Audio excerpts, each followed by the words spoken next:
নমস্কার সবাইকে। আমি রিয়া দাস আবারও চলে এসেছি নতুন একটা ব্লগ নিয়ে। আমার গৃহিণীর গল্প সিরিজের আরও একটা নতুন ভিডিওতে সবাইকে ওয়েলকাম জানাই।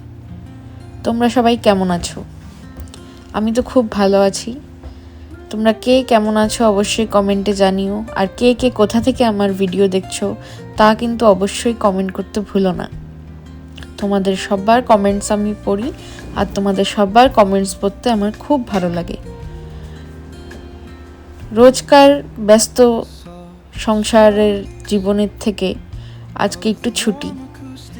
আজ বেরিয়ে গেলাম একটা জায়গায় যাওয়ার উদ্দেশ্যে। আসলে কাল মনসা পুজো ছিল, তো অ্যাকচুয়ালি কালই আমাদের যাওয়ার কথা ছিল গাংমুড়ি, কিন্তু কাল যেহেতু ওর ফিরতে অনেকটা লেট হয়ে গিয়েছিল তাই কাল আর যেতে পারিনি। তাই মনসা পুজো উপলক্ষে আজ এলাম, আর এসেই দেখো ওরা দুজন পুরোনো দিনের গল্প করতে লেগে গেছে। আশিস পাল না সুমন কিন্তু ভালো ছিল। আশিস পাল, তারপরে পরে আরো জুনিয়র ঢুকলো। আমাদের টিম ছিল ওয়ার অ্যাটাক করার জন্য, আমাদের ওয়ার করার জন্য শিব মন্দিরে আমরা বসে থাকতাম সবাই মিলে। ওই টাইমের মধ্যে ওয়ার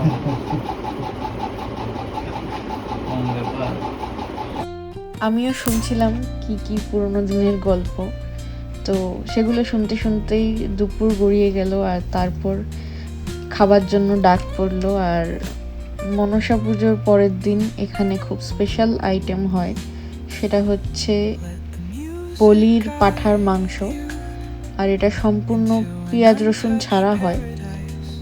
তো এটা দিয়েই খেলাম আমরা দুপুরে, আলু পোস্ত, কুমড়ো আলুর তরকারি আর পাঁঠার মাংস। আমার খাবার খাওয়া শেষই হয়েছে কি জামাইবাবু আবার একটু ভাত দিয়ে দিল আদর করে, তো খেয়ে নিলাম। আজকে একটু বেশিই খাওয়া হয়ে গেল। তো যাই হোক, সবার আদর ভালোবাসা নিয়ে ভালোই খেলাম। আর তারপর খাওয়া প্রায় শেষই হয়ে গেল, আর খেয়ে দিয়ে তারপর উঠলাম, একটু বসলাম, তারপর আবার চলে গেলাম আরেকটা দাদার বাড়িতে। ওখানে গিয়েই যেতে না যেতেই মিষ্টি দিয়ে দিল খাওয়ার জন্য। আমরা তো সেরকম খেতে পারলাম না, একটা একটা খেলাম। তো যাই হোক, তো আজকে খুবই ভালো লাগলো। আর তারপর ওখান থেকে ব্যাক করলাম।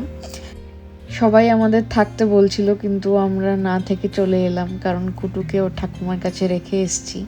তো কুটুকে একা রাখবো না আর কি, তাই জন্য চলে এলাম।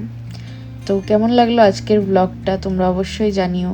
দেখা হবে পরের ব্লগে। টিল দেন টাটা, সবাই ভালো থেকো, সুস্থ থেকো।